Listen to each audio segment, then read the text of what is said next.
शिक्षा को लेकर जो मैं आपको बता रहा था कि एक एग्जाम्पल जो निकल के आ रहा है कि भाई आप कम से कम हर प्रखंड में एक सेंटर ऑफ एक्सीलेंस, एक स्कूल ऐसा बनाइए जो नेतरहाट के मुकाबले हो, और 500 ऐसे स्कूलों को खड़ा कीजिए हर साल। तो आप अगर 500 स्कूल भी हर साल खड़ा करते हैं, क्योंकि संसाधन लिमिटेड है, तो जो 40,000 करोड़ रुपए खर्च कर रहे हैं आप शिक्षा पे, उसका एक हिस्सा खर्च कीजिए 500 सेंटर ऑफ एक्सीलेंस बनाने के लिए, हर ब्लॉक में बनाइए। तो अगले 5 साल में बिहार में ऐसे 2500 से 3000 स्कूल हो जाएंगे। तो आपको ये जानकारी होगी कि ठीक है, 10 किलोमीटर दूर एक स्कूल है जिसमें बहुत अच्छी पढ़ाई होती है, विश्व स्तरीय पढ़ाई हो रही है। तो आप अपने बच्चे को 10 किलोमीटर ले जाकर उस स्कूल में पढ़ाना चाहेंगे जिसमें विश्व स्तरीय पढ़ाई हो रही है, या आपके घर के बगल में स्कूल है जिसमें खाली खिचड़ी बट रहा है?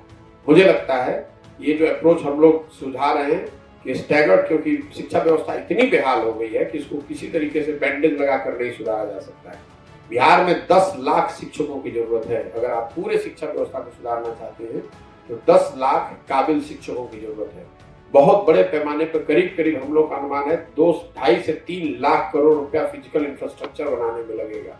तो इसको बनाने के लिए 10 साल की योजना बनेगी, ताकि आप देखेंगे कि हर साल 25,000 30,000 करोड़ रुपया एक नई इंफ्रास्ट्रक्चर, नए तरह के स्कूल, नए तरह के शिक्षक जो विश्व स्तरीय हो उसको बनाया जाए। और जो पूरा बजट शिक्षा का है, अगर 50,000 करोड़ शिक्षा का बजट है, तो 15,000 20,000 करोड़ एक नए श्रेणी के स्कूल बनाने में लगाए जाए, और बाकी व्यवस्था को सुधारने और बेहतर बनाने में, ताकि धीरे धीरे पूरी शिक्षा व्यवस्था जो है उसको उन्नत किया जा सके 5 से 10 साल में। हम लोग की सोच है कि मनरेगा को कृषि से जोड़ा जाना चाहिए, और वो सारे किसान जो धान का, गेहूं का खेती कर रहे हैं, या फूड ग्रेन की गन्ना उपजा रहे हैं, मक्का उपजा रहे हैं, उनको सरकार ये कह दे कि अगर आप कैश क्रॉप उपजाते हैं, अगर आप सब्जी खेती करते हैं, फलों खेती करते हैं, फूल की खेती करते हैं, मसाले की खेती करते हैं, तो आपको लेबर मनरेगा के तहत फ्री मिलेगा। उससे कृषि का लागत मूल्य कम होगा। मनरेगा में जो पैसा हम लोग सरेंडर कर रहे हैं वो सरेंडर नहीं होगा। 10,000 12,000 करोड़ को बिहार के ऐसे मजदूरों को मिलेगा। जो मजदूर आपको अलॉट किया जाएगा, मान लीजिए कि आप कृषक हैं और आपको 10 मजदूर दिए गए, तो आप उन मजदूर से काम भी कराएंगे, उसमें भ्रष्टाचार भी नहीं होगा, क्योंकि आपको अपनी खेती तो करानी है।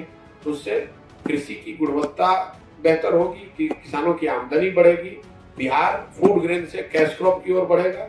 दूसरा, बड़ी संख्या में लोगों को मजदूरी मिलेगी, और इन सब को करने के लिए आपको पैसा पहले से है, आपको अलग से पैसे लेने की जरूरत नहीं है। तो आप पैसा सरेंडर कर रहे हैं सेंटर